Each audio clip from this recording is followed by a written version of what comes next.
There we are. There we go. Now we're live. Blah. Sky fire test! In your face! RCMP. Shot lead. Shooting lead in your house, eh? Welcome to the CanadaGuns talk show, episode 16. Tactitty, Oper8shuns.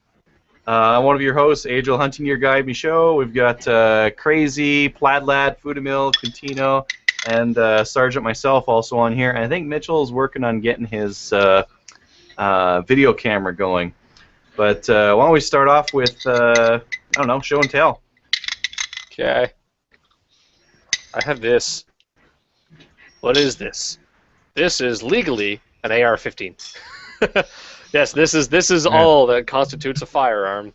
Where's your trigger lock? It's at home. I don't need a trigger lock on this. But if I were to transport this, I would need a trigger lock. It's dangerous right now, I would man. need to It trigger could go or off at action any lock minute. this. And, yeah, it's fucking retarded. But this is one of the SFRC blemished lowers. You can actually see their logo there, and it's branding of SFRC 15. And I don't think they have the Made in Canada. There's a Made in Canada flag right there. This is an ambidextrous lower. Not that that's a difficult thing to do. And yeah, this is blemish. But I mean, if you go and look there, you can't see any blemish on the exterior there. So let me show you actually where the blemish is, and that's it right there. That's the only blemish this thing has. Is a bit Unusable. It's a bit of finish missing on the inside there. I mean, honestly, for that, I got 57% off on this fucking thing. It was like $65.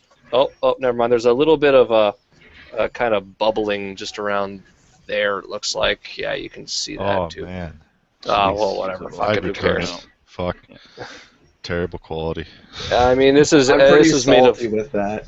It's made of aluminum, so it's not gonna rust. It's not gonna whatever the crap. And I got it for half off for cosmetic shit that I don't care about because I mean my current AR is Chinese and has more finish problems than this. So now I have a fun project for the next until I get impatient and buy everything. That's what I did. Yeah, I originally ordered those lowers when they were first offered on CGN as a pre-order. Took 6 months from the pre-order to get it. Oh wow! Got it, and then it was they had problems with it, so I had to send it back another month later. Yeah, I heard they had issues fitting a couple of uppers from some brands. Yeah, the problem was the retention pin for the rear takedown was drilled off, so it was drilled into the receiver. So it was unfixable, basically.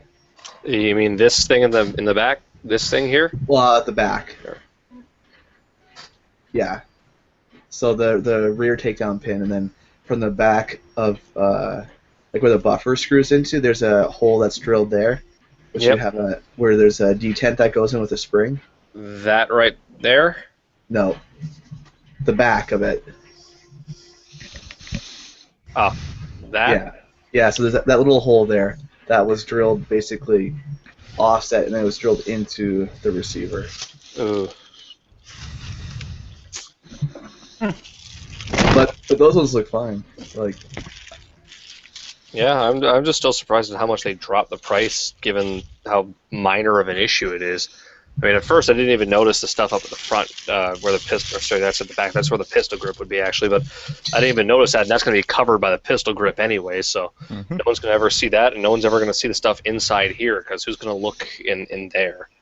You know. I think they were wanting to get rid of them too because the pre-order price thing was like $150 originally. Then they were offered on sale. There was for like $117. Yeah, and then before they even got them in, and then they dropped to what, 68? Yeah, pretty much. Like I wasn't gonna buy one, and then I saw the price, and I'm like, fuck, why not?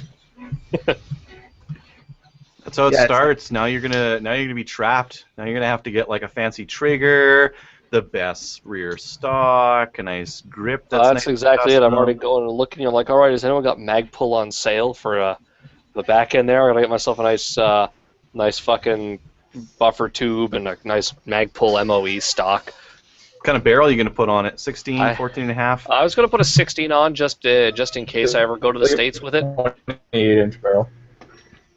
Yeah. You don't need to SBR to go to the States, do you? Yeah. If it's SBR'd, you cannot bring it to the United States because it's an NFA controlled item. So if it's below 16-inch on the barrel, you cannot import it to the United States. So you that's what I can't was bring thinking. those Colt IUR uppers into the States. Nope, and you also can't bring the Norinco M14 ones for a couple of reasons, other than them being Chinese. They're too short there. So 14 and a half. You should be able to bring it down there for a trip still, can't you? no, the Chinese ones no, and anything NFA controlled no. The ATF actually says specifically on the Form 6 when you're filling it out, it says you cannot import NFA controlled items to the United States. So that's why I was thinking getting a 16-inch barrel on it, because I mean, I got a buddy who lives in Michigan, or a couple buddies live in Michigan. I figure if I ever wanted to go down and pay him a visit, then I could go and fucking bring my AR down, bring my SIG down, some other shit. We can have some fun. I can go and buy a 100-round fucking mag and return it the same day. Go to Gander Mountain, buy the mag, return it, and say no, it didn't work. Made my gun really hot. I don't know why. What else? What else you guys got for show and tell? I got 2 guns in this little box. Oh. They're both covered in Cosmoline. Ta-da! In the same position as Crazy. Yeah. I think he's in a worse one financially. Oh, yeah. Yeah. Actually, I did find parts, but the cheapest parts kit I found was for $308, and it was still $600. Oh, jeez. Was that a full kit, or was that just... Yeah, that was the full kit. That was everything but the full receiver. kit. Wow. Oh, that's cool. That's surprising. No Yeah. stock though. No, I think it had a stock, but it was a pretty beat up stock. I think Mm. they had another kit for 30-06, but it was $1,100. That sounds about right. Yeah. And Did then, you could pricing you on could barrels? Those came with barrels too, I think. But SFRC has barrels for like $250 or something like that. Ooh, I'm gonna go buy a barrel right the F now. for the M1 Grand. Yeah, I've got an M1, but the barrel is shut out. Ooh. Then I also got these in from Alberta Tactical Rifle Supply. And they work pretty freaking nice. I'll unload one here to show you the follower. But they have got some slick anti-tilt followers in them.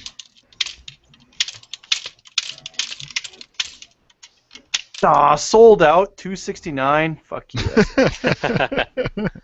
Oh, that would have been a Go ahead and killer show this deal. to you here. But if I push down on the front, the entire mag follower still goes down. And even same thing on the back. So Huh. they are No pretty tilt. slick.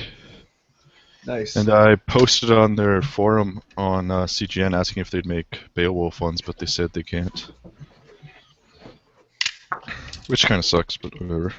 They're probably respecting the, what do you call it? The Patent. license or patent or whatnot that Yeah. Alexander Arms has on them.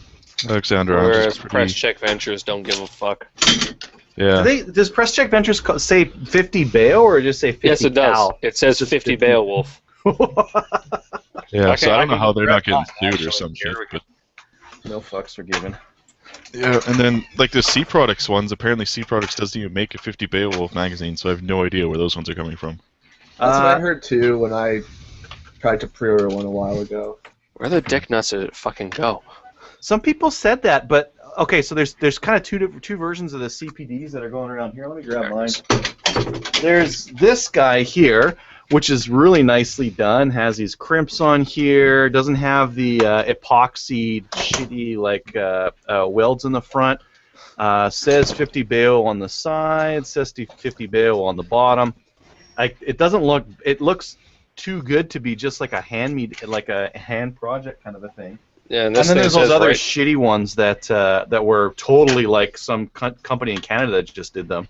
This is like, yeah, this is 50 Beowulf, 5-round capacity right there. Hmm. Nice hunk of plastic. I got two Well- more of these coming from True North Arms. Does it have an anti-tilt on it? It shouldn't. It does. Really? You guys ready for this? That's Here's not, the Here's Oh, the, no, the 50 no, it Beowulf doesn't. mag. Check this shit out. Oh, they're really bad. Apparently, 50 Beowulf doesn't feed well from an anti-tilt follower, so that's why they're Yeah, like that. no, it tilts when I push it from the back, but when I push it from the front, it's fine, but when I push it from the back, it tilts back. Yeah, it probably needs to tilt from the back more to get the round out of there. So those mags aren't good, those Beowulf? Which ones? Well, they're fine. It's Like just the you got to ones you take a little showed. bit more time loading them. I've had no issue with this one. It feeds 14 rounds of 223. Yeah, my T97 didn't like the Press Check Venture ones, but it was I've fine in my heard that. AR, and all my metal mags are fine in pretty much everything. I got one of these guys, the CPDs, that was a little bit tight on the back rib here, and I fucking grinded it, and now it's not a problem. Yeah, I noticed my Alexander Arms ones, the feed lips are kind of sharp, so loading them is kind of annoying. I might put send those down. Not sure. I don't want to alter the capacity or whatever, so. You shouldn't alter the capacity just by like sanding the feed lips. Yeah, but, you know, the RCMP doesn't like anybody, so. Yeah. Yeah, and we don't. All this talk of the 50 Beowulf, this kind of. I've been thinking about printing the cartridge. Have you found one online, Adriel, at all? No, I haven't. Thinking of rehearsing, couldn't find anything. If you find you one, can let me know. buy some if you want. GS Designs just has some 3D printed ones. Yeah, I'll probably just look at the Sammy specs and design my own. Okay, if you design it, put it up on Thingiverse or something so I can download it too. Because Yeah, it would be nice to have in my range bag. Yeah, exactly. I want to do the same thing. I want to have 5 in my range bag so that when, you know, if and when I get pulled over by the cops, I've got some ammo to show them. Like, no, this is 50 Beowulf here. Just look, it can't fit 6 in here, right? Yeah. Weren't the PC, like the Press Check Ventures, the Gen 1, wasn't there a problem with them holding 6 rounds of 50 Beowulf? Yeah, apparently. The earliest ones, yeah. And then they threw a pin in there or something. Gen 2 doesn't have the pin. Gen 2 is just fine. It's really weird sticking this thing in the magwell when there's no retention at all in there. It's just kind of fun. So how long is that one there? Fuck, let me find a measuring tape or some shit. Fuck, it's not horribly long. Actually, I can just grab a Chinese-ass 30 pin to 5 mag and toss her up next to it. That gives a nice banana for scale. I have an actual banana sitting on the table. There you go. Okay, so there's our Pro 20 round capacity then. Okay. Yeah, so there's the side-by-side comparison. There's overlap comparison. It's a straight... Yeah, let's line the followers and shit up at the back there properly. It's a straight mag, probably about the size of a 20-rounder or so. Maybe just a little bit shorter compared. But yeah, you can actually... There's really not a huge amount of difference when you look at them. Really. Yep. And there's how Norinco pins their magazines. Jesus What Christ. the fuck?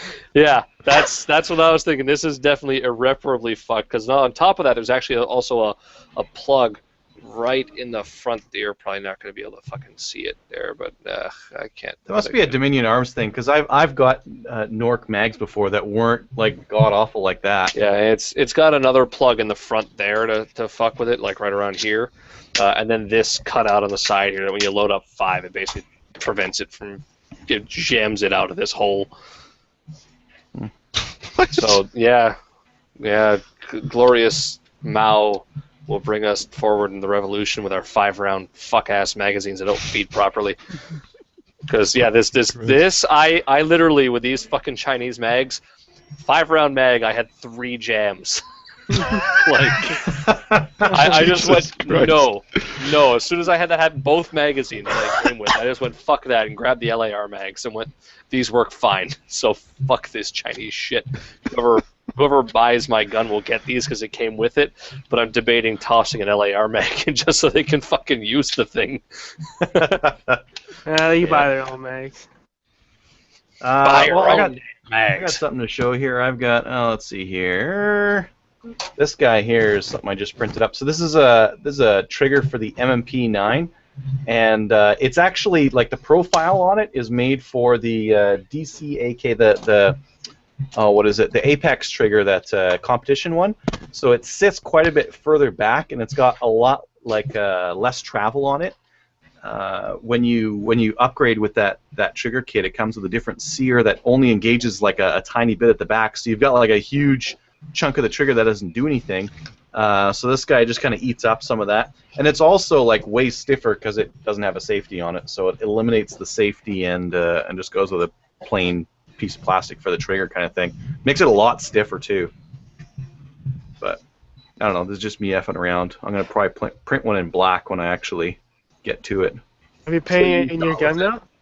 What's that? Have you painted your gun and try it? Oh yeah, I put it in my MP. You should show us it. Oh, it's a pain in the ass to get the trigger in and out. When you get serious, you gotta print it in pink. I've got pink,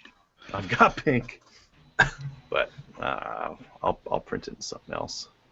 I watched your Troy disassembly videos today. Looked pretty pissed at that handguard. Yeah, it's kind of hard to assemble. Like, yeah, you just push this thing down. It's like, shit, god. There's so many of those that I cut out of my videos. This one was just like, no, I'm leaving it in. Fuck that. Because the instruction manual is just like, yeah, just lift the thing and it'll slide right off. It's like, no, it's really hard. It doesn't come off really easily.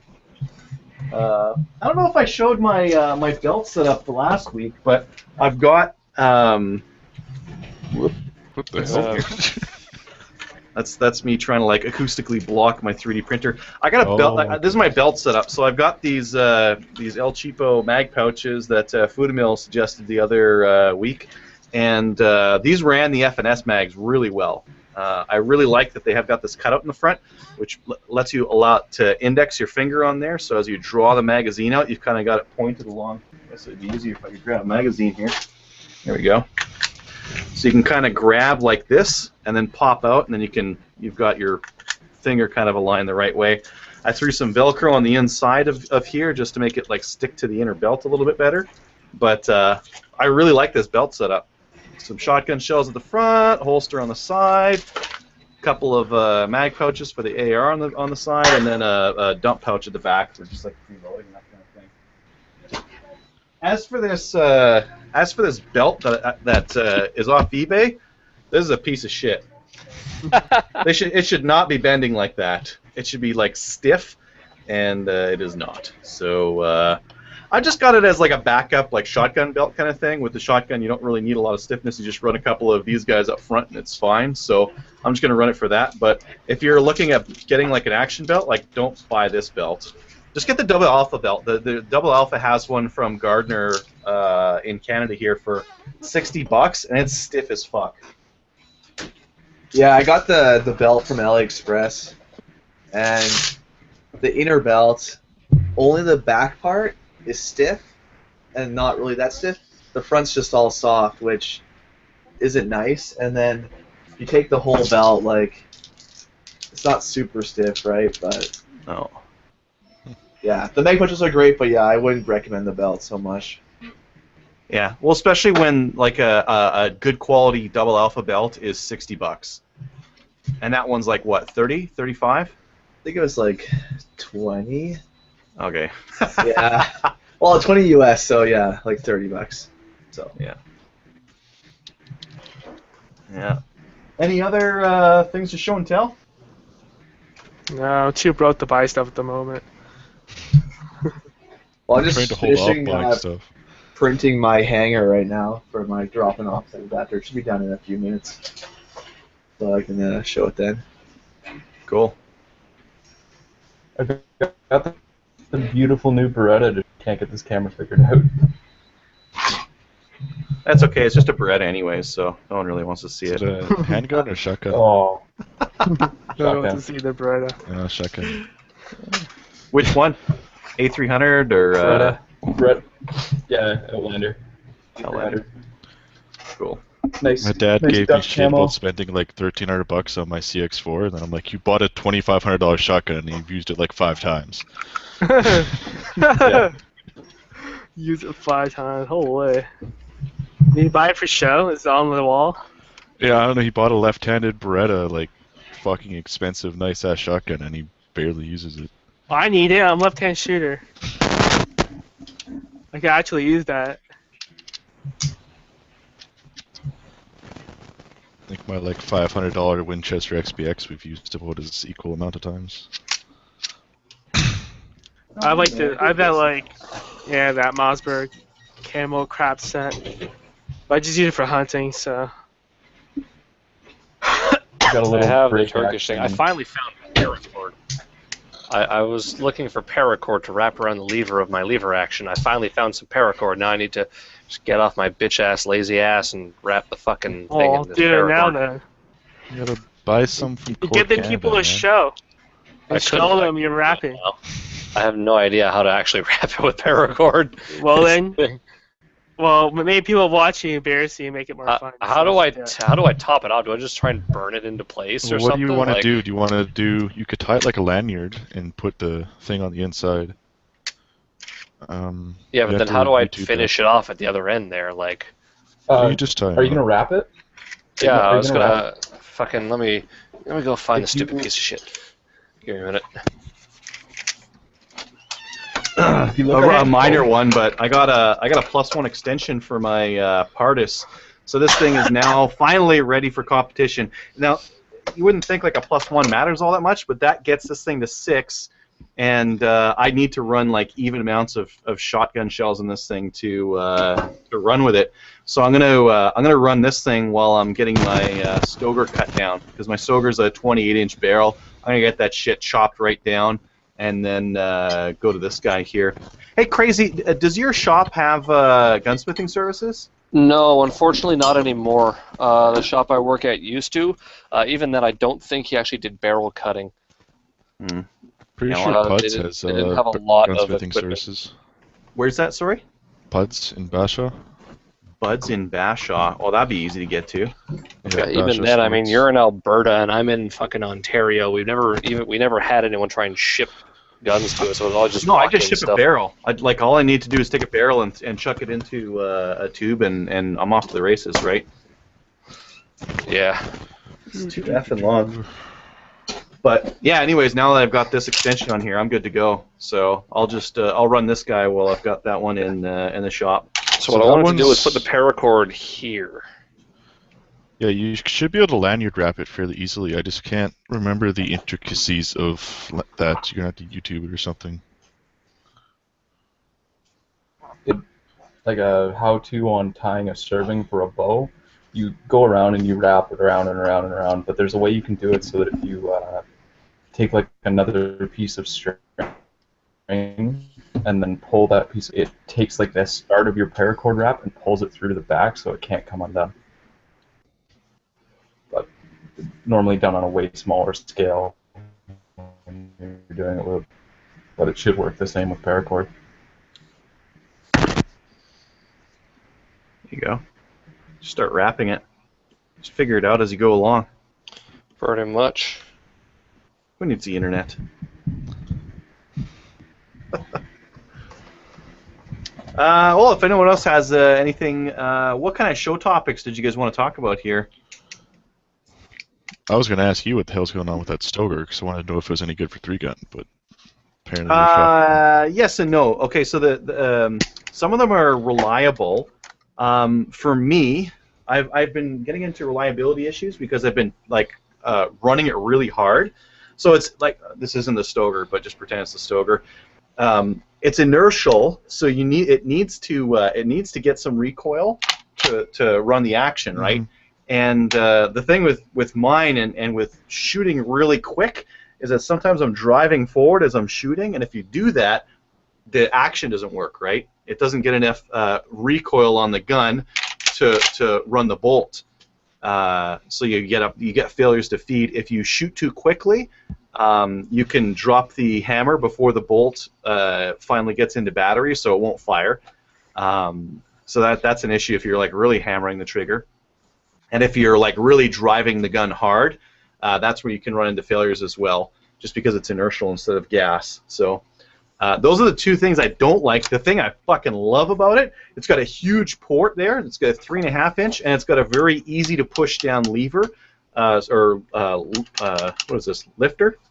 And so it loads like slick. It's so slick to load, and I'm the fastest shotgun loader at my club, in a good part because my shotgun is so quick to load as well. And can you get the 7 2 3/4 in the tube on that one, or do you need to buy an extension? Sorry, say again? Can you get 7 2 3/4 shells in on there, on the standard tube, or? No, you need to get an extension for it. You need to get a +2. What shotgun is that again? The Stoeger 3500. Oh. Yeah, and since it's a 3.5 inch chamber, you can get the 7 in the tube kind of a thing. If you go with a 3-inch chamber, like this is a 3-inch chambered gun, so like legally you're only really supposed to run a +1 on this guy. My And I mean, cat so- is sitting here freaking out at all this paracord. Sorry. I mean, the nice thing with the Stoeger as well, it'll ghost load, so you can run 7 in the tube, ghost load 1 in the chamber for 9, right? So it's a really good start in 3-gun. Now, just when you're running and that kind of thing, it doesn't really matter because all you can really do is, like, if you're going to run dual loads or quads, you can only fit even amounts of shells in there anyways. So something like this with 6 is fine. I never get to throw that 7th into my Stoeger because I'm always reloading in 2s, right? 2s or 4s. Yeah, just the 1 extra on the start there, though. It's kind of nice, at least. That's not bad, especially for a gun that fast. Cause the only fast shotgun I know is like the FM one, but like they're only in the States and they're like over $1,000. Now, when you're Well, there's a saying ton of fast, are you fast saying like shotguns. fast cycling? Yeah, everything. The inertial ones aren't fast. I can outrun the Stoeger and I can outrun the Benelli M2 just like pulling the trigger too fast. But I can't outrun most of the gas ones. Oh, okay, but it's still nice though. Yeah, and realistically, when you're competition shooting, you don't like no one out there is running like 0.1 of a second for splits in between your targets. You're running like 1600s or so. Yeah. I mean, even like this Pardis is capable of doing 10s, but I'll never shoot a 10. I'll never need to shoot that fast, unless I'm just like ripping off a bunch of rounds.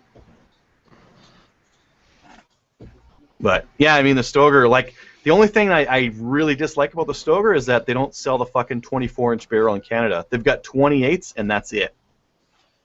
Stupid. Yeah. But is it more accuracy though, since it's longer, or? It makes no difference in accuracy. It's just pointing and like. Yeah, I know what you prefer. mean. When you wave it around and stuff too. More of the pain when it's longer. Didn't they make a 3-gun version of that one, like the? Yep, but it's only in 3-inch. Yeah, it's only in 3. Oh. In Canada, you can only run it up to 6 shells in the tube. But you should be able to get like the release and the bolt carrier handle from him, though. I think. I don't know. I don't know look too much into it. The charging handle, you should never use the charging handle in competition. So who cares? Like, just run with the factory one or something that's small, because chances are you're going to be like putting your shotgun around a corner or something like that, and that's where like an extended charging handle is going to hit against a wall or something like that and cause a misfeed for you.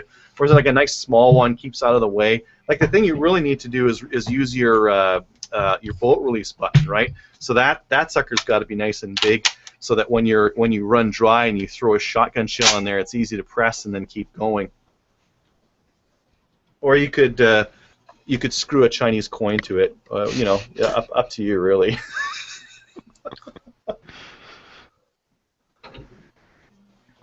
I watched that video and I was like, Jesus Christ, man. That is ghetto rigged as hell. Yeah, well, I mean, the bolt releases are $20. You can get a real nice bolt release for $20. You don't need to screw a Chinese coin into it. But I was trying to make it full budget build. Yeah. How's the paracord go? Have you guys ever going? liked to? I kind of trying to look at this image that Mitchell there linked here, and I don't really understand it, but I'm going to try anyway. So explanation. What you want to do is you want to like wrap about half of your whatever you're wrapping. Then you want to take like another just a loop, and then wrap a piece of cord. And then when you get to the very end of whatever you do, you tie a knot, and then you put the end of your knot through the loop, and then you pull the loop out through the lane, and you can't see any ends. If you stay in there. I think I see that. It's just this shotgun is kind of ghetto. And I'm going to make this paracord wrap job kind of ghetto. So I've done the loop. I'm going to put a thing through the loop, so it'll probably just make it easier for me to tie shit around here anyway. And we'll see how assy it looks by the end of it. So I'm gonna do that crate thing for the flashbangs. 'Cause I want flashbangs. Oh, you're buying into the. There's a Yeah, couple different. With my luck, group I'd like buys. have them in the Yeah, I bottom of think the it'd be safe cool. and catch like one of the fucking butts of my rifles on one of the pins or something and just like blow my safe up. I would, if I were to buy them, which I might eventually, I would get some of those plastic things that they put on fire extinguisher pins. Wrap one of those around Oh, it. yeah, That way yeah. You actually have to pull it out, and then you'll still be able to pull it out easy enough because they're designed to break, but you're not going to just bump it and have the pin fall out. But you have to want to do it. Yeah, you kind of have to want I want to. flashbang myself though. I want to try it out. Dude, that sounds like the worst idea. It would be a terrible fucking experience. Those things are fucking loud. Like, I think they said Loud they're and louder than a 12 blinding. gauge shotgun. Have you guys? You don't know till you try, right? So I have to try. Have you guys checked out I'm gonna do my back Taking there. it- Everyone else is outside too, and just like. trees with tannerite? Because Yeah.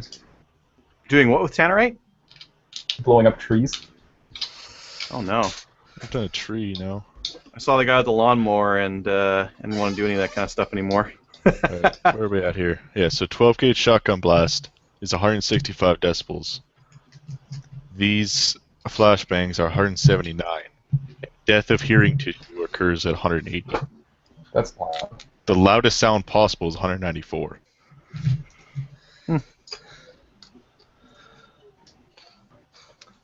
Man. So I got my my offset printed. Okay. Here, let me share your screen. I'm gonna install it in a bit and see how it goes.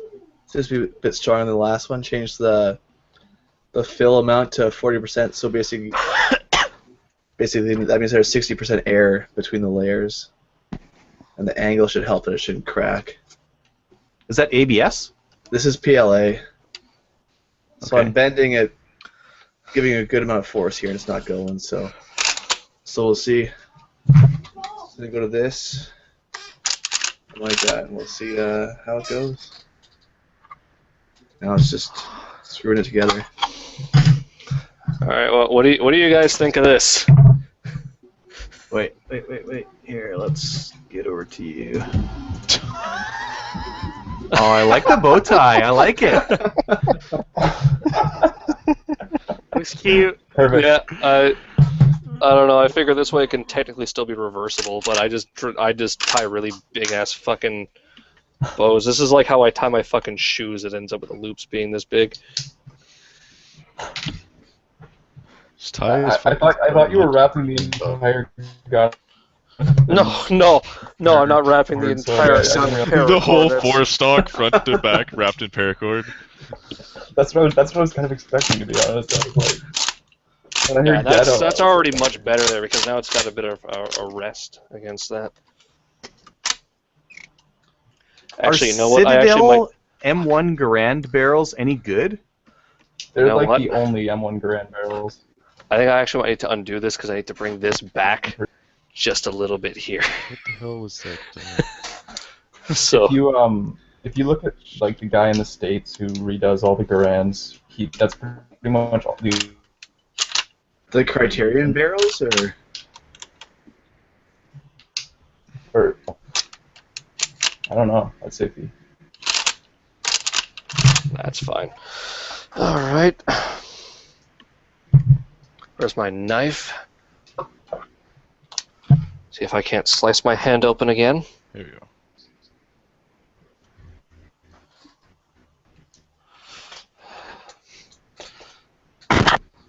Did we lose? So this Garand guy uses Centurion barrels.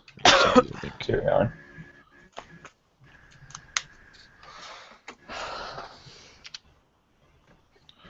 Yeah, the one Citadel, I guess. Then is that what he said? I thought. Sorry about that, guys. Yeah, Citadel is the one that it's on TradeX here.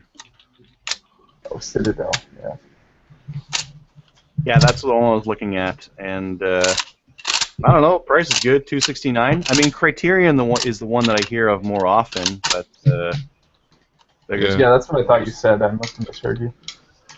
These Garand guy parts kits are running with Criterion barrels, I think.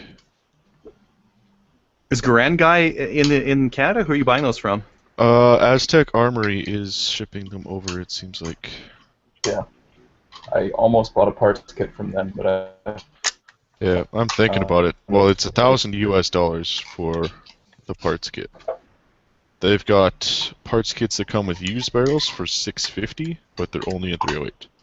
and they're like Argentinian or something like that. If I remember right, they're like from Argentina. They're pretty beat up from what I've read. Oh, yeah. Yeah. There's another. So that was number 4. Or was that one's number 1? Here it is. Parts kit. How much are their two. barrels? They don't have any. Just parts kits. No, these ones, the number 2s are from I think Argentina. Elwood X. Oh, the This number one 2 supposedly has an excellent, used barrel in excellent shape. Used stock with rubber butt plate, original finish reparked. These ones are only $525. Oh, they're out of stock though, so. Yeah, Elwood Epps has the Citadel for $299, so more than a little bit more. There we go, that's cut. Hopefully it doesn't come undone anytime soon. You know, I would really like the X website if they actually posted fucking pictures that they were selling. It would be so much better, oh my god. You can apparently also just buy an Aztec from Aztec Armory, a Springfield Armory M1 Garand for $1,300 US, so. Cheaper than buy one here. People Like, try I to guess sell the it. catalog is so good. People try to sell it for $2,500 at Canada Gun Nuts. The U.S. Armory and $1,000. Yeah, they're Really? silly there. Yeah. There's some guy in There's like Ontario who builds a people- lot of them. Oh, the what's the company called? Something refurbishing or something like that. I don't think it was a company. I think it was just I think I was reading on CGN, just this guy always building them. Supposedly Like, I Brown guess House if is it's supposed your- to have Garand If parts, but we didn't it's see your much. hobby, you could probably make money. I mean, as long as it's not an Italian T2 Garand from Marstar. Yeah. You know, I don't really believe in karma, but I had some damn good karma on my side that day, because every time I looked, they were out of stock, but they weren't. You know, like, they were for sale No. and they were there, but like every time I looked, they weren't. But Yeah. The thing was, their site was just so bad, he couldn't even buy one from them. exactly. So I got the drop and offset installed here. You can see. I think it's IPSC legal, but we'll have to Do you see. have I to don't have know how your, durable it is. Do you have to have your handgun in a holster like that, or can it be a drop leg holster for? It has to be attached to the belt, and the butt of the gun has to be at least in level with the belt. So no drop legs allowed. Drop legs suck anyways. The other rule Drop is legs that are way better. between your body and the grip of the gun, it can't be more than 50 millimeters. Holy shit, seriously? Is that a range rule? No, it's a IPSC rule. 50 IPSC's got a whole millimeters is pile like of 2 rules. inches, so. Yeah. I've been wanting to get into IPSC, but it's one of those things where like work schedule and I'm gonna try and get into 3-gun NPA next year. Yeah, I know IPSC's fun. I've been doing it for 6 months now. I bought my SIG intent on getting into IPSC, and I haven't bothered yet to do anything in that process. I've got a black badge scheduled for September 23rd, so in a month here I'm going to go do that. And I don't know if I'm going to shoot that much of it. Like right now I'm doing 3-gun and I like that. You get to do more of it, but I imagine if I got better at my pistol, I would win more 3-guns, so maybe I should do some more IPSC. Isn't black badge a prerequisite for any kind of holster shooting? Nope. pretty much. Just I think it's just IPSC. So yeah, there's must just be clubs around IDPA here. has its own holster certification, but they accept IPSC's black badge. Yeah, because I remember hearing around here just everyone does black badge. Yeah, it's a known certification, so there's a little bit more like standards to it. But Yeah. a lot of clubs will run a holster course, or the particular league you're in might do like a safety briefing beforehand to make sure everyone follows the same kind of safe handling for their holstered pistols. Yeah, my club did a safety course, one of them. Anyway, there's the final wrapping of the paracord. I decided not to try and unravel it at the back there, but fuck it. Looks pretty There. good. Done. Yeah. I've got a little Stevens crack shot I might wrap in paracord. That'd be fun. Just so that you can throw it in the back of the truck and not feel bad about it. Entering the truck. You guys ever heard of Vulcan gun refinishing? They're showing up for M1 Grand stuff. Yeah, that was the company I've heard of. They're not cheap though. Like they do a really nice Yeah, job. Brownells had one of their barrels, Fulton, right? Are you talking like for M1 Grand? Yeah, well, maybe. Do you need to do the export paperwork to get that sucker out? Can you get that sucker out with ITAR? Don't know. The hell was it? I seen it. Just You can get anything out of There this it is. run company. yeah, Fulton Armory, 30-06 barrel, 290 American. Don't know if they sometimes it doesn't always say. So are you gonna do your own M1 Grands and kit them out, grab barrels from 'em and everything? I don't know. I just seen them for like $30 a piece, and I was like, "Fuck it." Honestly, kind of regretting it now, because just seeing how much the fucking parts kits are. But we'll see. I'll probably build one at least. I debated doing that and then kinda- trying to build one into 270, and then I was like, nah. I think I'll probably build one just to try it out and get a hand of it, and then I might end up just selling the receiver I can. I was thinking about picking up two and building one. It was priced on Cien, but decided against it. Figured I It's a needed nice the pair money. of shorts you got there, crazy. It's just protecting his family's OPSEC. OPSEC. Yeah, well, I mean, so one of the things you need to do with these barrels is you need to do final reaming, right? So if I know enough people who are doing that soon, then you can do like reamer sharing, so that you can send the reamer around and do one of those pull throughs kind of a thing, right? If you're going to do all the smithing yourself, because I think that's going to be that's probably the hardest part, is getting that barrel indexed and headspace set. Yeah, like I have no idea how to do that, so. It's not kind of why I'm new to terrible, but yeah, you need like a vice block, pull through reamer, go no go gauges, and I think that's it. Sounds like a lot of work. Yeah, Just get a well, I board mean, out to, like something smooth for 'em. yeah, I mean, realistically, you're just taking your barrel and they make it so that you can ream it to final. So you index it, you ream it to get the bullets in there and not have any like excessive headspace, and you're good to go. Hmm. A little bit of cutting. Yeah. Yep. No, maybe one of these days I'll take a gunsmithing course and figure some of that shit out. Then I'll build a Grand. I'm going through school for something related to machining. I'm contemplating going to get my ticket for machining, but it's still I've done a like, lot of in the back machining. my head. I've been welding since I was like 14, and I'm in apprenticeship to be an aircraft maintenance engineer, so I know my way around The steel. thing too is they made gunsmithing an unregulated trade in Canada, so like it's not. Well, from what I heard, a lot of the small-time gunsmithing people are going out because apparently there's so much liability placed on it now. Yeah. Like, people's guns will break and they'll just get sued out the ass even if they put like a double load in or something and blew the fucking gun up themselves. Yeah. Yeah, I, well, you I can know- sue anyone, but you get your liability insurance, like what, $2 million liability insurance, and I'm sure that costs quite a bit being a small shop. But just get insurance and you're good to go. Like anything else, right?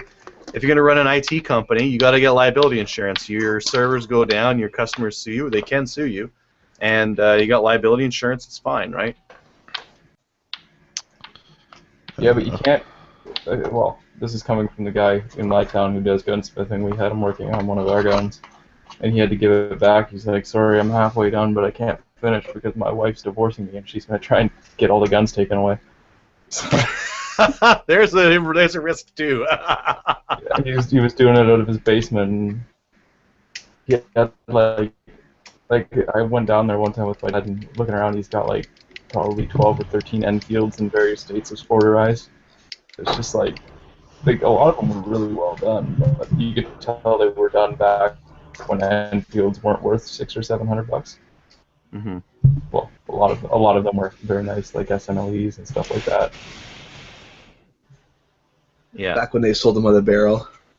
Yeah. So yeah, I was talking to my dad. I'm like, yeah, I'm thinking about buying an M1, and he's like, oh yeah, that's cool. What's that? Like $400? And I'm like, I nearly laughed. Like, I'm like, no, $2,000. And he's like, oh, geez. $400. Yeah. Back when he was a kid, you could go to the store, pick up an M1 carbine or M1 Garand for like, $100, $200 for I nothing. remember hearing Really. the stories of the '90s where you have an M1, you have a hardware store would have M1 grinds in a barrel for $200. You just pick them up and bring them to the cache. Fuck, I wish. Wanstall's is actually having a delivery right now of, they're getting in 100 James River Armory M1s. Yeah, I heard. They're still Are those good? $1,900 plus tax plus shipping. Holy shit. $1,900, but apparently they're the bee's knees. I'm like, honestly, I was thinking about picking up an M1 carbine just for a truck gun. Like, Except most of them are something you can- restricted. Yeah. that was the problem, Like, If you want- get one that's If you want something like that, get like a Vector or a CX4 or something like that. that was kind of Solid.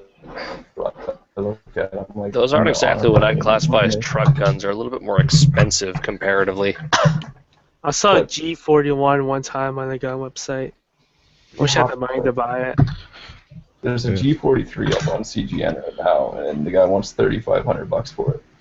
Isn't that Whoa. one that's being restored and one of the mags is like glued together? Oh, no, this is a K43. Sorry, this is not the. No. Talk about a German Yeah. gun. Well, the thing with the Vector and the CX4 is, yeah, they're a little expensive, but they're really small. Yeah, and you get 10 rounds. You mean the Mm. Vector's small? It's so.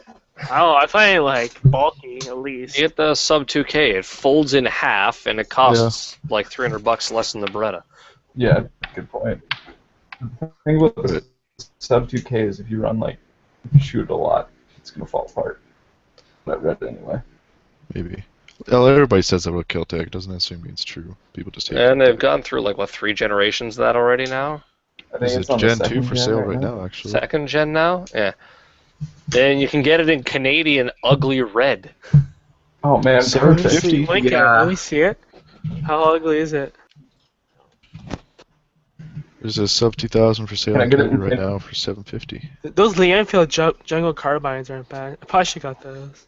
Yeah, but they're really expensive to shoot. I'm looking for something that I don't have to feel bad about dumping 10 rounds at a squirrel running across the road in the middle of nowhere. Here we are. View image, this disgusting ugly red. So these Gen 2 ones have M-Lock on Wow, them? that is Looks pretty like bad. I still buy it. Yeah, I think OD What- green would be good. The only thing I liked about these is they did not cost more than the normal one. I hate that when they have a Canadian version that's just some ugly shade of red and it costs $200 more. Those ones cost Now, the exact same as a normal one. I'm going to admit, though, the CZ75 Canadian edition, those were pretty sweet looking. Yeah, from what I've seen in person, they look a lot better compared to pictures. Because in pictures, the grips look pink. Yeah, they're not pink in person. Yeah, I've seen one in person. They are red, but like yeah. Hey, did the SIG 10 mil that was going around, everybody was talking about, do well? The PT26 10 P220? There's a 220 P220 coming out now that apparently is pretty good. I think Cabela's has them. Yeah, I was looking at.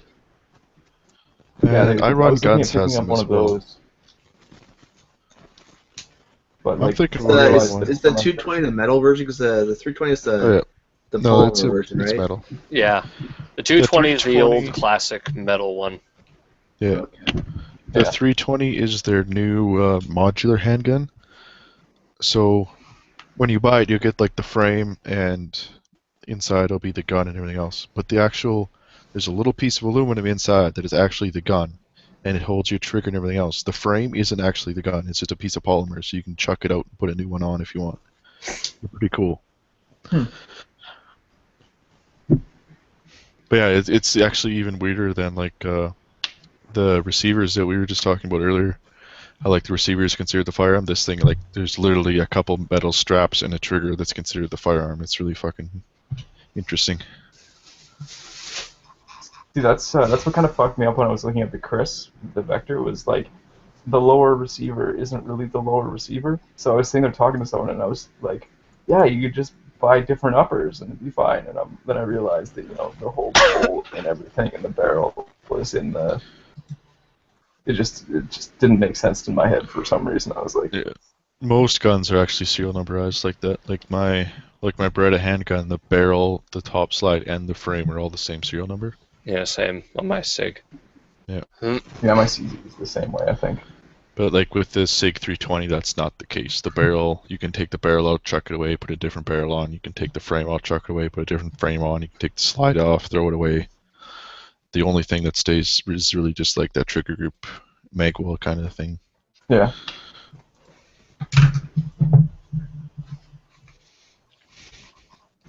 I mean, they got plenty of 22 conversion kits for everything there. Where you swap the slide off and you put a new slide on.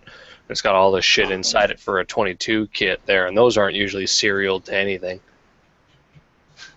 Anybody want to take a trip up to like some like middle of nowhere native villages and buy some helmets? Sure, let's do it. I live in the middle of nowhere native village. I don't happen to have $4,000. You think they'll know they're worth $4,000 though? I don't know, maybe. Just like trade them. I don't know. They take some really nice looking Tika up there and be like, here. They'll be like, oh. So interesting fact about northern Canada, I guess, northern Manitoba specifically. There's a guy who shoots in Manitoba and Ipsic, and he's from up north, and he's got to fly in for every match, etc. And there's no range in his town, right? But since it's a reserve, he can just shoot his handgun wherever he wants. I think once you get By past law. a certain point, I don't think the cops would really give a shit. Like, they don't give a shit where I am, but like I still wouldn't dare do it. Yeah, well, this guy will go shoot with the cops, so. Yeah. Like, I feel like once you cross a certain line, there's just the give a shit levels go down a lot. I think that line's Janitor- probably close to about 12 hours out of Toronto. I'm not sure if we have any of those guns you were talking about, but the Ace Hardware store has Crazy's favorite lever action 3030. Savage 99? No, that Mossberg 464 Oh, God, SPX. I was trying to think for a second. I'm like, wait a minute. I never talked about the Winchester or the Marlin. What are they talking about? That Mossberg fucking abomination thing that takes AR stocks, and there's one of those sitting in the fucking Ace Hardware store for the tactical someone- Indian. Someone send a lever action AR. Oh, there's a pump Well, you action mean one of there. those weird English ones with a thumb release or something? Isn't that in the trigger loop, in the trigger guard though? Like No, almost no, like it's M1 they got system? a thumb release on the back here. So when you're holding it, it's somewhere on the side of the action, and you flick it with your thumb to release the action forward again, because that way it's a manual release there, so it's legal under English law. It's not fully semi-automatic. Just so you guys know, I am keeping my handgun in a micro safe inside my macro safe. just to be safe. And you've got it, double locked in that micro safe with a trigger lock and an action lock inside your safe. In your safe, you got the door to the room locked. And they're safe guns House too. locked. 24-hour armed guards guarding your house. Well, I'm guarded and armed, and there's guard dogs, but they just eat shit a lot.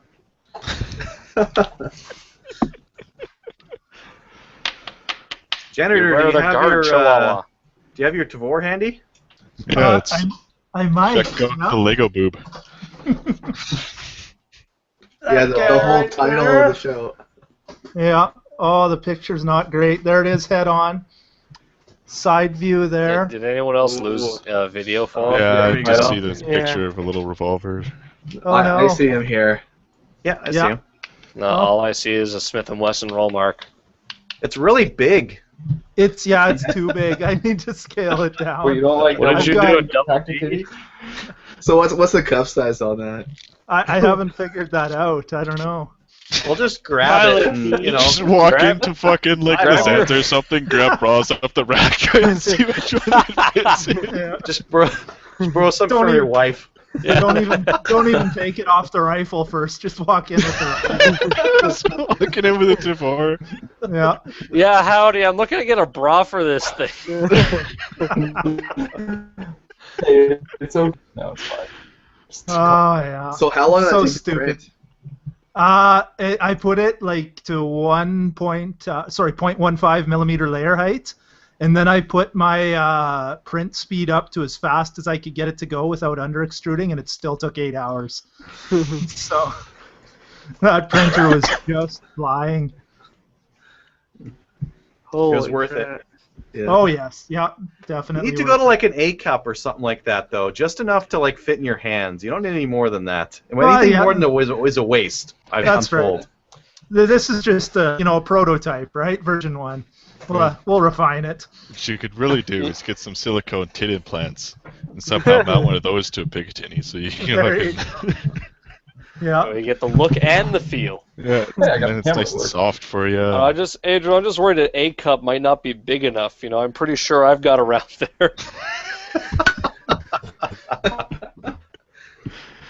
Oh, Mitchell, you got a Oh, camera I got a functioning. camera. It's working. Look at that. 10 out of 10. Oh, look Yeah. at that. Here we Don't know go. how I pulled that one off. I turned my camera off and back on again, and it worked. So good enough, I guess. So you're gonna post that to Thingiverse there, Janitor Pants? I think once I revise it a little bit, I want to smooth that model out a little bit, but I don't see why not. What's the worst that'll happen? They'll ban me? Well, I mean, they let Adriel's butt plug foregrip thing on there that's probably illegal in the States anyway. Oh, I don't think it should be. It's not vertical. So I it should be saw all fine. those people chirping about that when you posted it. It's like, that's the first thing that comes through your mind? Gotta be The illegal. ATF is going to care? The first thing that comes to my mind is a butt plug's too far back. It needs a block where the pick mount is, and the butt plug needs to mount on the front of the block there so that it's fully functioning. You can get it all the way in there. Get all the way up into the stop and then. Well, I was lazy. I made what would print really quick. It should actually be the slide racker. That would be great. I need to get a 3D printer, but I need to get money and space. Two things I don't have much I can of. finally show off the Beretta. Ooh, that is a Alright. Beretta. Oh, camoed up. All Here we camoed go. up. The With nowhere Outlanders to are only go. 3-inch, aren't they? Yeah, only 3-inch, but I don't really plan on destroying any ducks. How much did it run you? Too much. I got it for 13 something, Brendan. Wow, they're that much now? Fuck. Yeah, it was. I could either get this one for 13, or I could get one that was a little dinged up for. I think it was 12 something. My store first got them in. The Outlanders were $8.99 new. Yeah. It's. It came with all the choke tubes and everything though, so. Full mod improved cylinder. Yeah. And then, what else did it come with? Some other crap, but. Stuff to adjust your drop and cast on the stock, I'd imagine. Yeah. It just came with two extensions, a 2-inch and 1-inch and a half-inch, and I had to put both of them on there because I got quite a long, cheap pole. So, yeah. But it didn't come with the little plates that go in between the stock and the receiver to like adjust the angle of it. Nope. Oh, weird. No.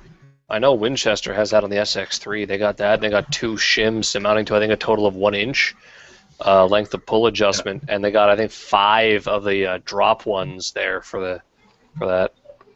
Well, and Beretta has it with their 1301. So my buddy's got the 1301, and it comes with 2 plates that are reversible and combinable to give you like all sorts of weird like drops or casts. Different angles. Yeah, different angles on it. Because like with a shotgun, you need it to like come up quick and do what it needs to do, right?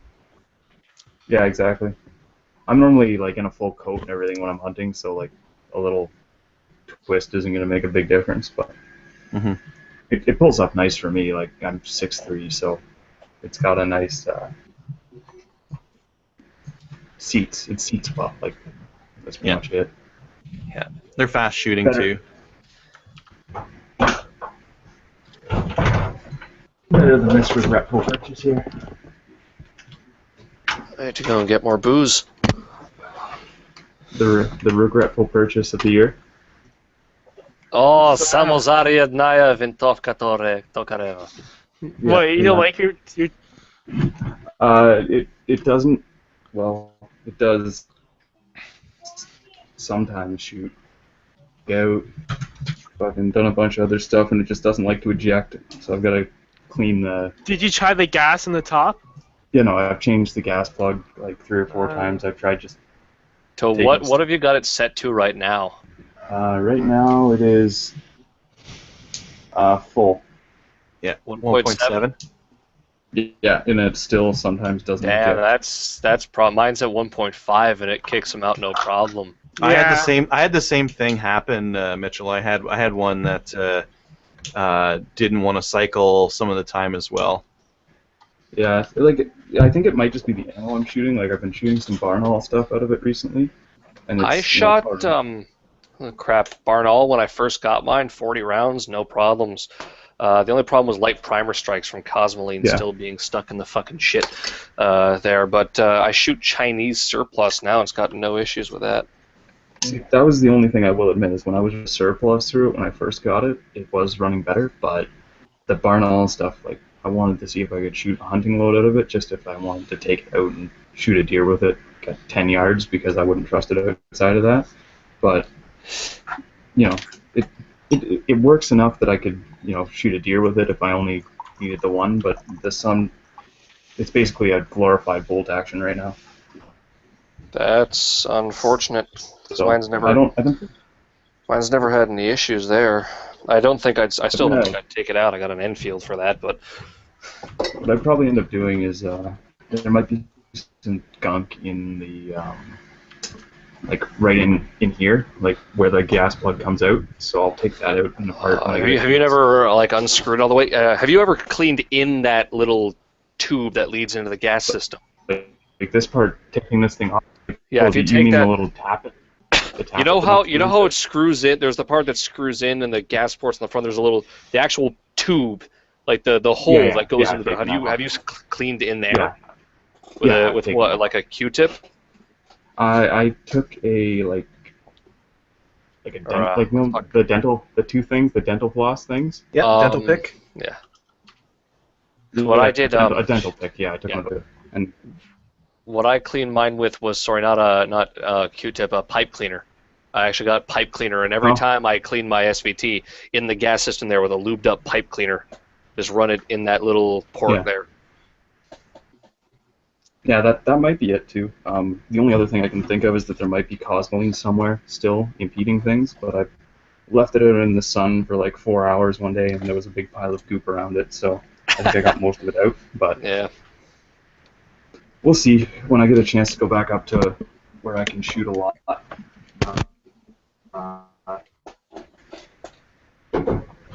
Working, I'll actually go at it with the machines. Start trying to clean out maybe the chamber's got a bit of gunk in it or something like that, and then the bullets are sticking. But yeah, chamber I can think actually it's really chamber really well. Yeah. When you're shooting wire it, brush. how defined are the flutes on your brass? Like right at the neck. Yeah, you know Like how at it's the neck of the bullet. Yeah. They're pretty defined. Depends on the ammo I'm shooting. If I'm shooting brass, they're kind of negligible. With the copper, they're very visible. Yeah, because I know with mine, the flutes are very visible on mine. Like you can definitely tell it's a fluted chamber. Yeah. When I'm shooting, but all mine's steel cased anyway, so it doesn't expand very far, which is probably why it's dirty as fuck. Yeah. Yeah. It like when I first got it, I was running like just the cheap Russian corrosive through it. It was fine, but as soon as you start running to run the clean stuff, it just didn't want to run it. So I left like my stash of corrosives with a buddy up in Thunder Bay. So when I go back up there, I'll run a bunch of that through it, and if it continues to do it, then I'll see about running a wire brush through the chamber a few times to clean it out. Because I know with mine, I haven't shot commercial through it in a while. The first thing I did was buy 40 rounds of Barnaul just because I didn't have a crate of surplus yet. Yeah. And so I remember it didn't have any problems. That was in the dead of winter, like it was December, fucking winter shit. Everything was fucking cold. And my only problem was light primer strikes. I think, and that was a problem until I finally took the bolt apart. And God, I am never doing that again. Fuck. Oh, I've had the thing completely apart just when I did the first decosmolining, and that was the one thing I looked at and read about. And I'm like, you know what? I'll just soak it in some boiling water for a little bit, and then that's good enough for me. So I haven't had any problem with light primer strikes, but like it's a lot of the time when you go and you get that third or fourth shot in, it'll be like having to reef the bolt open just to get the shell to come out. And I actually had one where it ripped the bottom of the case off, but it wasn't like the case didn't split; it just peeled off, pulled the bolt back. So I have the only problem left with mine is a sticky last shot hold open. The last shot hold open sticks. It's probably my fault for I have jammed the fuck out of oil in that thing, thinking I need to oil this, and no, because the gun's dirty as fuck. All the oil collects crap and stops it from. So I need to just take brake cleaner now and just douse the shit in brake clean. Yeah. Yeah, that's what I did with this here. We pulled it out of my grandpa. He owned it, or built it, I guess. This is a better way to put it. A kit gun, just like a kit musket, and it had about a 1/4 inch of rust in the barrel. Like it's probably still rusty. Yeah, it's not pretty. Hey. And yeah, like we poured about half a bottle of hops in it, left it for like a few hours, and then poured it out, fired a shot through it, poured more hops in it. It's slowly breaking down the rust barrier. Yeah. When I got my Arasaka, it was brake cleaner and CLP to try and clean the rust off of that. The only thing I don't really want to do with this is hunt, because I can just see myself pulling it up with the brass plate and sticking it somewhere it doesn't want to be, giving myself a nice skewering. Ow. But definitely, it's fun to shoot just because of the 45 caliber factor. But is that Traditions or? This is homemade. Homemade. Yeah, like the stock. My grandpa made the stock, and everything was just like a kit. Oh. So the gun came in parts, and then Connecticut Valley Arms. Oh, CVA. Yeah. Nice. Yeah. Yeah, it's just a little percussion cap, black powder. Lots of recoil. Not really. It weighs about probably close to 7 pounds. So Is for the breech removable on that? no, there's just a little pin right there, and this part here comes out, and then you can get in there with a cleaning rod or whatever you want to put in there. Because I was just wondering if shit got stuck in the back, or if you didn't want to discharge it. Like, how do you do that? Because modern muzzle loaders now you can unscrew the breech either with a tool or by hand. Generally, what we were doing was we were just shooting it into the ground if we decided we didn't want to hunt it anymore. But I think if you really wanted to, you could probably take the stuff out the front end, but it's easier just to shoot it. If you have a dud, you just use the there's like a boring tool, I guess, that you can bite into the ball with and then pull it out. But I don't normally like to get that out. It's just a pain in the ass. And that thing shoots a 45 caliber ball. 45 caliber ball, AAA battery, whatever you feel like. Nails, screwdrivers. So, do you make your own lead balls for markers it? work good. Like I've got a little tiny lead thingy, but it's too much work for too little payout. I feel like I've been talking for too long here, guys. Let's talk about It's something fine. Don't worry. No, Okay, it's so fine. Let's get. I mean, you got an interesting shit. Let's go to top post of the week here. Start screen share, and all of you will be able to see all the useless tabs I have open here. So, top post is from Anti-Chaos, Cake Day, and time to update the family photo. And that's a fair number of firearms there, isn't it? That's a Benelli fucking like an M4 Super 90 there. There's a Type 97. Good old fucking AR. Fucking green ass furniture. And that's a M14 shorty. $400 sawed-off shotgun. Yeah. $400 sawed-off shotgun, right? Yeah, that Norinco coach gun. Underneath that's the lever action I have, but with the shorter barrel. Corwin Arms said they'd be selling those, but they haven't yet. There's a Ghost Ring sight, probably the Dominion Arms 870 knockoff. He's got a Tokarev, some weird ass fake silencer on a tiny ass piece of shit, whatever the fuck that is. God only knows what the hell that revolver down there is. And there's a Chiappa Rhino. Fucking, I don't like that. I don't like the Rhino. I got a buddy who's like, he loves the way they're stylized, and I understand the ergonomics behind it, but I don't like the way it looks. I think it looks like weird and space gunny. And from what I hear, like anything goes wrong in them, they're like fucking impossible for you to service because they're built like a goddamn Swiss watch. The other thing too is like the barrel underneath, right? So aiming's got to be a bit weird.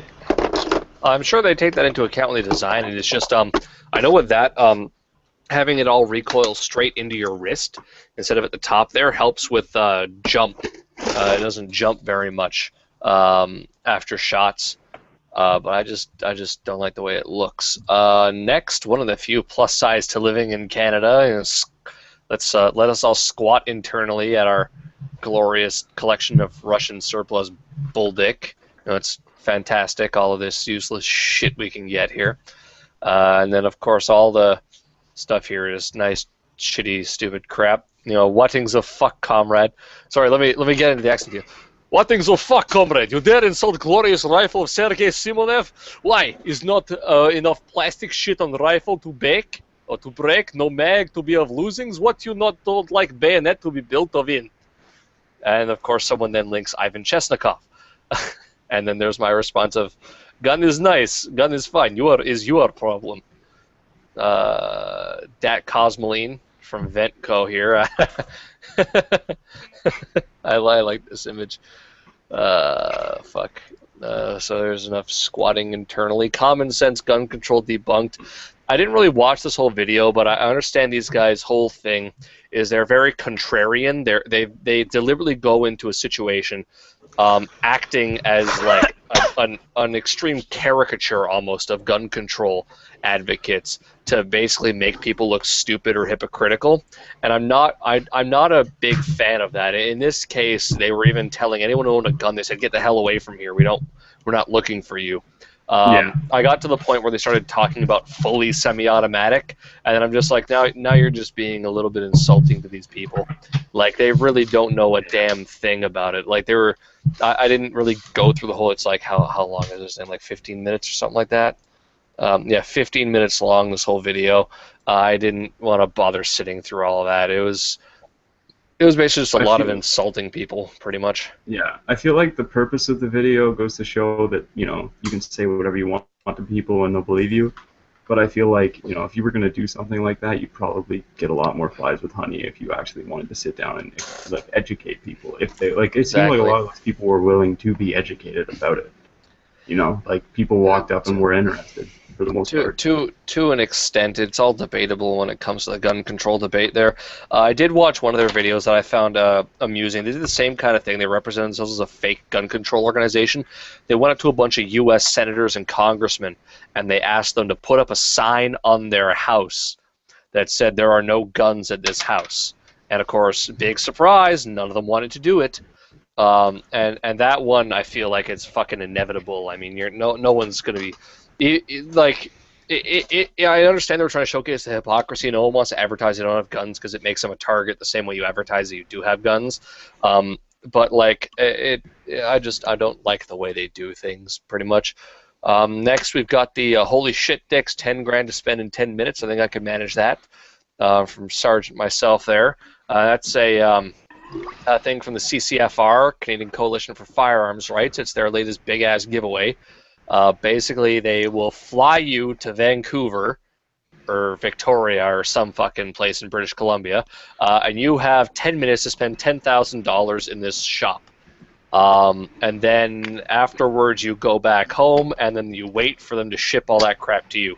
And all it costs is either a $25 donation or signing up for the CCFR on their website, which is like $40 or something like that. I don't remember. I still haven't signed up myself $40. Yet. Yeah, so I think they made it now, so it's $25 to sign up. I'm not sure. That would be fantastic. I mean, that'll be definitely getting me to sign up if that's the case. I'm just generally lazy and cheap as shit. Yeah, as this guy says here, that's how you get me to buy membership from the Lightning guy there. The only thing is, apparently people were talking about the company that they're buying it from, and they were saying that apparently the company's got a really shitty website, and they were like, how am I supposed to find anything on this website? And they're like, yeah, like more than half the shit they have isn't even on the website. Then we got Pterodactyl Hunter talking about a new thing on the 1022 mags. Basically, someone claims the government was aware of the issue back when the magazine capacity restrictions were made, because they apparently banned a 1022 pistol at the time of this prohibition, at the time of these laws anyway, to basically allow for the higher capacity magazines in the 1022. That's what the person from CGN who posted this claims. Now, I looked into that, and it looked like the reason the gun was banned is because it was considered a Tech 9 variant, which is also... It's made by the same company, Intratec. Yeah. And I think that was the reason why they banned it. So I don't know how well that'll work in terms of the courts, but it just seemed to me like they banned it because it was made by the same company. Yeah, similar to the Tech 9. I don't know if you could deliberately call it a Tech 9 variant, but it's made by the same company, similar name, so that's probably good enough for the Canadian government. No, yeah, it's like the Blaze 47 Mossberg. Are Tech 9s pretty crap, or? Yeah, from what I heard, they're kind of shit. Yeah, they look like it. The Fast 12 is kind of shit, but I still want one. Yeah, it's a whole thing. You can't get it. So even if it's a pile of dicks, you'll want it because you can't get it. The next one here I kind of got open already is a response from Kerry Diot, Member of Parliament. I have no idea what... They're Edmonton Griesbach, so they must be conservative because it's from Alberta, and they're speaking positively. Joseph headed off for the night. But yeah, so in that case, obviously they must be conservative because the NDP would be like, why do you need high-capacity magazines in this shit? Yeah, so it's nice to know that there's some parliamentarians on our side here, and we'll have to see how the government responds in September when they get off their summer vacation, those rat bastards. Yeah, we got a fearless donkeys with a little family photo here as the next thing. Nice butt-fucked SKS carbine on top there. Sergei Simonov is rolling in grave now at the desecration you give to glorious rifle of motherland.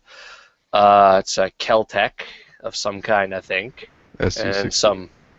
I think that might be the 22 version, actually, looking at that I'm magazine. pretty sure you said there. it's an SU-16. Yeah, it looks like an SU-16. Yeah, that's a 223 mag. Never mind. Some kind of fucking fud-ass hunting rifle, normal, whatever the hell. Savage, nice little Canadian-made rimfire. That one, there's a Marlin in it. I think so. Maybe? He had a full list on his comments section there. Let me pop that open then here on the comments there. No handguns, no AR-15, you need an RPAL. SKS SU-16F Remington 1917. That's a Sporterized 1917 then. Savage Mark II, Marlin 795, and a Lakefield Mark II. That's an old-looking Lakefield there. That's been around the block there a couple times, eh? Yeah, that's a classic style, like proper ass, nice dark wood. That's a fairly old Lakefield. And I've got one similar to that, but it's a tube mag. Really? Yeah, it's a tube mag bolt fed. Bolt action. I know Lakefield did some of those. Cooey did some of those. Marlin does them now.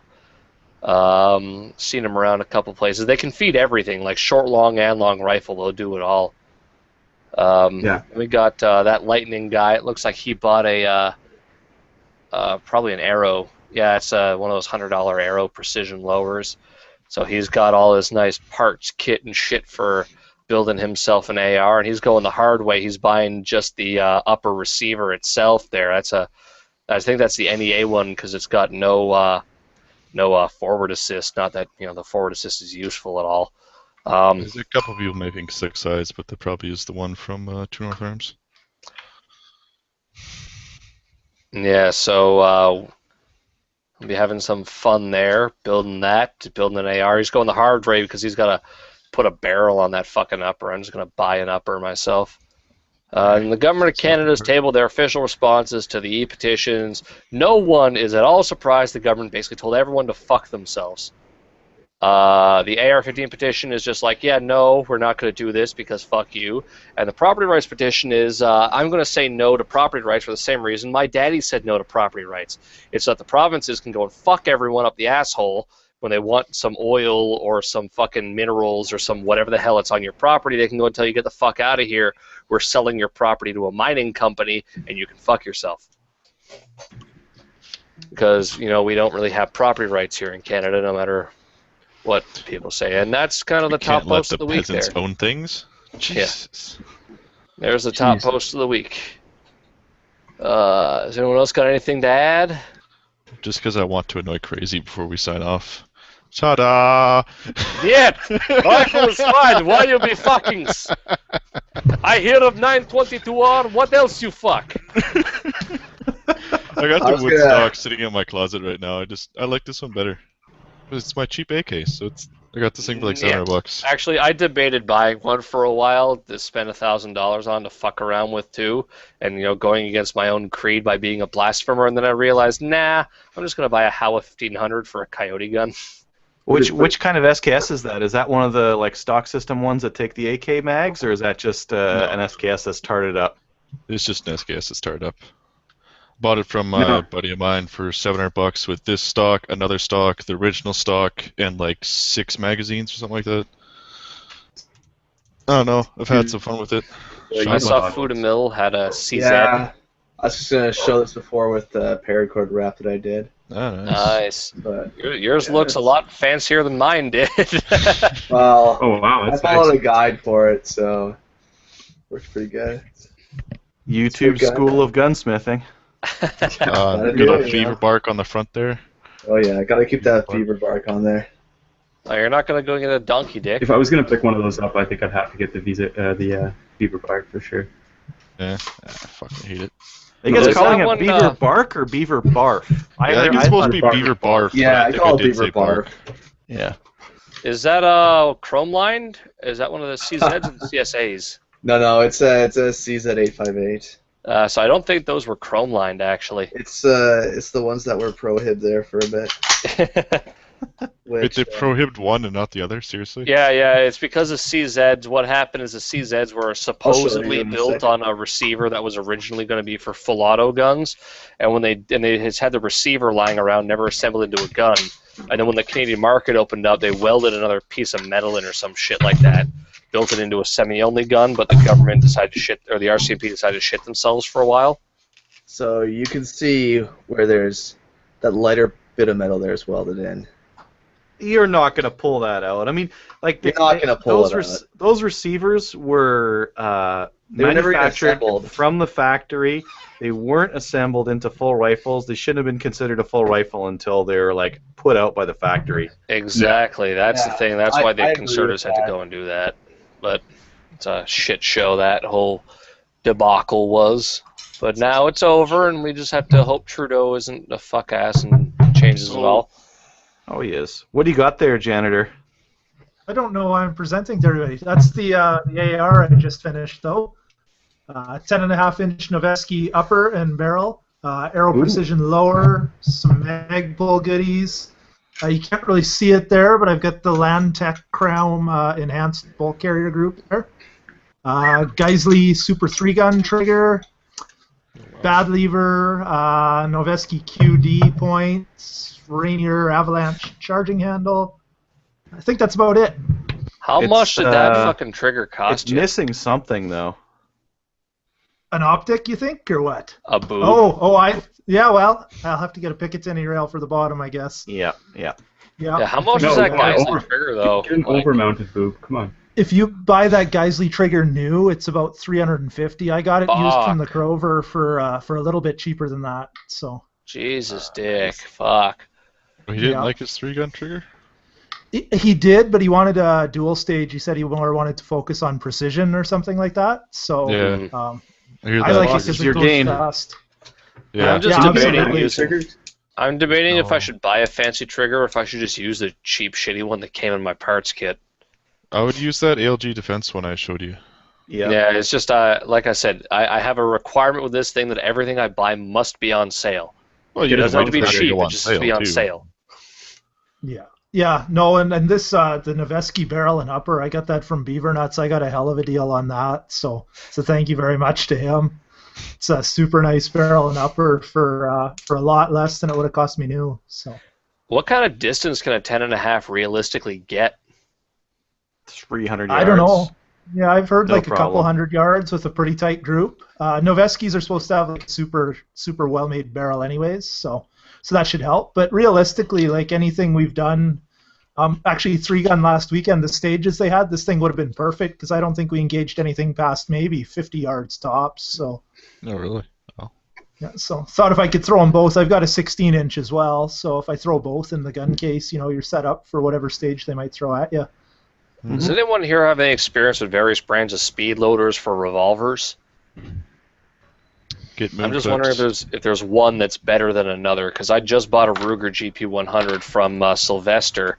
I'm still waiting for them to kind of sort it out. I mean, the guy I spoke to is not in until tomorrow, so I'll probably give a call again then. But I was just wondering, because I was going to buy a Safari Land off Amazon and HKS, and then Flaherty's has some aluminum metal speed loaders there too. That I'm just wondering, like, is there any issue with Safari Land or HKS for the speed loaders? Is it worth spending a $10 extra at Flaherty's on the metal ones? Like, Moon clips. Oh, I don't know. By I've the got way- a couple different ones, but I just bought them in the States. I don't even know what brand they are. They seem to work fine, all of them, and they're all different. But They're the kind you got to give the little quarter turn to release. Some of them seem stiffer than others, but they're fine. Yeah, because I was just figuring I'd buy a couple speed loaders and a speed loader pouch, just 2 of them. I noticed actually Amazon won't ship the Safari Land to me. I don't know why. I guess it's shipping out of the States and ITAR is a bitch. Just check the on HKS will Amazon.ca ship. then. I am on Amazon.ca actually. The Safari Land one is listed on Amazon.ca and says will not ship to Toronto.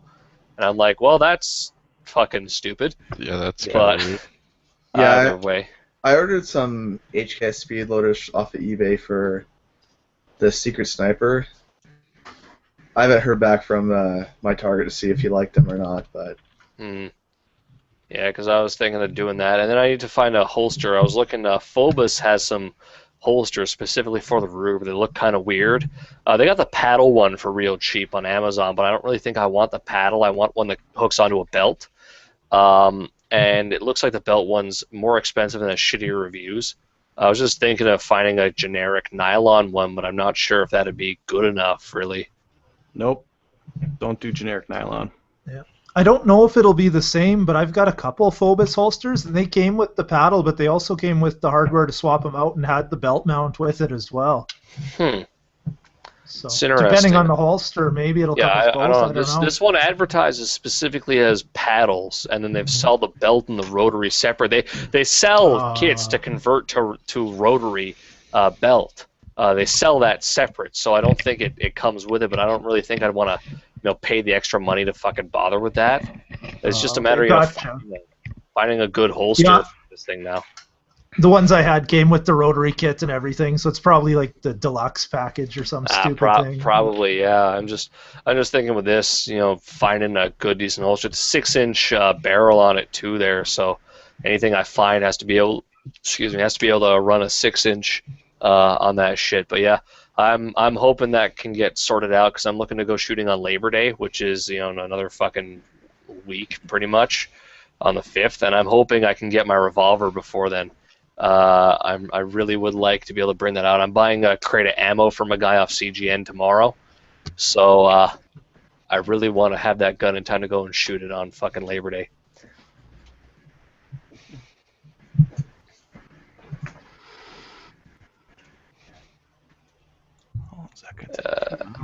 Anyone else got anything else?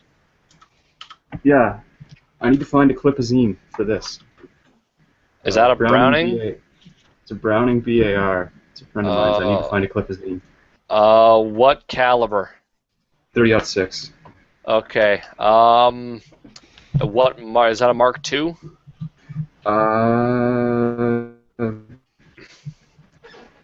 The bars never changed They never changed the style, did they?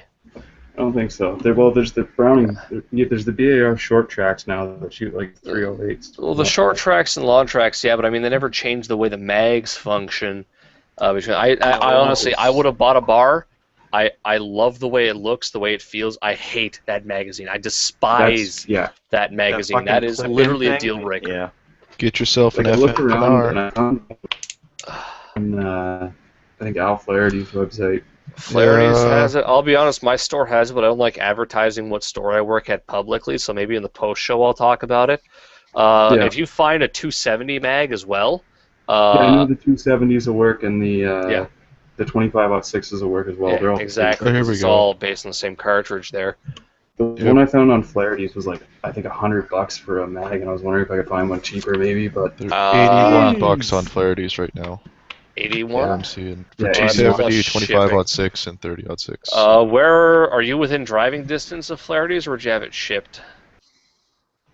Yep, I'm in like cottage country down in southern Ontario, so I can... Oh, you're Muskoka or Simcoe or something like that? Yeah. Muskoka, yeah. Have you called Epps to see if they got anything? I could probably drive down to Epps and check that out. Because, I mean, they're pretty close there. Their website's a pile of dicks. They're not going to have anything fucking listed on it. Everything except... They've got everything except for the thing I want, normally. They are $90 on Cabela's right now. If you buy 2 of them, you should be able to get free shipping though, so there's that. Now, the question is, does Epps have firearm parts? No, they don't. I've checked that. Fire accessories. Oh, fuck sticks. This is a pile of shit. Yeah. So I'm just trying to check the store I work at. I'm trying to see what they've got listed on our website. Our website's a pile of shit. But I can link it to you in the post show. Oh, good. They do have those on there. You're looking for Bar magazine. There we are. $90. $89.99 for a Bar long track magazine for 270 30-06 and all that. That's the same as Cabela's price. Don't miss. Perfect. Epps has them used, and they're like $50. So Oh yeah, and the who amount of cares gas if to have it's one of them. used? yeah. That's the cheapest It's like, price it you're doesn't going to say be what- able to find. BR Mark II. How do I tell if this is a Mark II? Uh, Oh, really? what does? Can you link Epps' website here? Can take a look at what they say it's for. It says it's for a Mark II, but here's the. They got like 11 different BA. Some of them are for short tracks. Bar Some are, Mini Magnum magazine. That's not the one you're looking for? no, the one I'm looking is just a BAR 30. Oh, the Bar Mark II 30-06 270 Win 4 shot. Yeah, that's what I'm That'll looking at. work. I'm pretty sure that'll work. I'm could just almost call positive that one will work for it. Now, So I where don't would really the- think where they would the changed mar- the design. Where would the marking be that denotes like which model? It's it is? not Because gonna. it just It's not says, really like, gonna tell you. I don't think is the problem. Yeah, like there's like the a- new there's ones like an- they say Mark III on them very visibly, but some of the older ones might not. What year abouts would it be? Ooh, I don't even think there's a year on it. Could probably It try is. searching. 1167 M7. That's the serial number, I guess. And then there's a bunch of like gibberish, almost as bad as what's on my Mosin markings. Browning bar age by serial number. Bar high power rifle. Sorry, you said it was what was the number? 1167 M7. 1167 M7. Yeah, that's what's on. Let me see if any of these work with that. 1167. Oh, wow, that's an old one. That's an How old? old one. old? 1967 to 1968 bars had serial numbers that read like this: 1, 2, 3, 4, M8. The number M designates the year. 7 means 60. The number after M means the year. 7 means 67. 8 means 68. So yours was manufactured 1967. That'll be a Bar Mark I probably. Okay. With that, you might want to actually bring it to Epps and see if the magazine will fit by hand fitting it there, just to be sure. Because I don't Yeah. know if they've changed any kind of differences there. But that means that your buddy there, he's got a real fucking old one there. Well, he's honestly gave it to me. He's like an old movie guy, and he's like, hey, you know how to find shit for guns, so he hands this to me and says, find me a mag for it. I'm like, okay. Yeah. So I start looking around online, and I'm like, I don't know, like this is an old gun, and the mags look too new. So The M would be the Browning Bar High Power. So if you look, they have a Browning Bar 300 Win Mag, Bar Mark I magazine, long action. Yeah. That one for $75. That'd actually probably be what you're looking for. yeah, they've got another one that's just Bar Magazine Mark 1. So I'll go in there and just take it down. That one would probably be what you 7mm Rem Mag fits Mark 1. That one won't work. But yeah, bring it into Epps and say, look, this is a 67 Browning Bar. Have you got any magazines that are going to fit? It's a BA Browning Bar Mark 1 magazine, long action, 270 Win 30-06 Springfield. That's Yeah, I probably see it. that one for $75. That'll probably be your best bet. Oh, what? That's kind of surprising that it's $3. It's only a 3-shot. That's Yeah, I know. The other ones are 4. unless it's unless they made the like it's a pretty small gun in terms of like size, but like, unless they made the receiver bigger on the newer models or wider or something, so they can get more. Yeah, it looks like the Mark II started in '93 is when the Mark II started. So anything before then would be a Mark I. Gotcha. Yeah. Now the real question is, what is he wants to sell this? I don't know if it's worth more or less than that. Apparently, he's got somebody who's willing to pay that, but. And what's he looking to sell it for? Like $700. $700 seems to be about the going rate, even for old bars. Bars don't seem to go much below 600 at From the like, lowest. 1918, those bars are probably worth a little more. Right? Oh, I've seen reproductions of that cost, what was it, like $6,000 or something like that? Someone was selling that for. Epps had a D-Watt bar for like $2,000 or some shit like that. I remember once. But yeah, Epps has 3 of the reproduction ones. Yeah, but that thing's $700. You said that's about going rate. Bars, they don't tend to sell for much less than that. There's a 1969 on the E right now for $90.95. But apparently this one's in like impeccable conditions. Only had like 100 rounds shot through it. This thing's don't all of them, barbecue spray thing on it. Just from the pictures, it looks pretty fucking snazzy. Like, the only thing for me is, oh wait, it's got a flip-up sight. I didn't notice that. Huh. I'm sitting there trying to figure out why the sight sucked. The iron sights are actually an asset because new bars do not come with irons, and they really have no means of mounting irons to the thing.